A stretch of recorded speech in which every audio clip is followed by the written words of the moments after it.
Жаштардын шаары жалып албат, мына борборунда туруп кетип атам. Мына көңүр жаздыңар, көңүр сурап атасыңар, көңүр айтып атасыңар сураңчы деп, бийликтеринен деп. Эмнени? Мына Абдыкар кафеси бар, Абдыкар ата деген кафеси бар. Мо Мир кинотеатрдын тушунда турат. Эмнени сура дейсиңер? Мына көрүп атасыңар, бул жерде тротуар, мына прилегающая территория. Аябай мына зданиялар сызыкта турат да. Убагында бул кафедагы ошол ичкерирээк турганда, анан ошончо болуп чыгып алган. Эми билебиз, бул ким кафеси өлкөлөрү бир убакта мэр болуп жүргөн, Жалал Абадта мындай кылып алып, кайсы жерден экен ээси, кайсы мекемелерди приватташтырып алган убагында.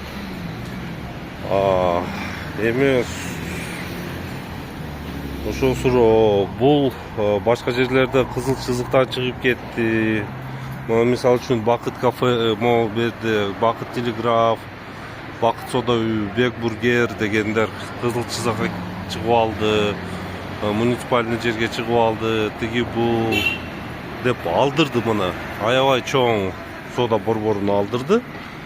Бул жерде мына тротуар көрүп атасыңар, кеңдигине.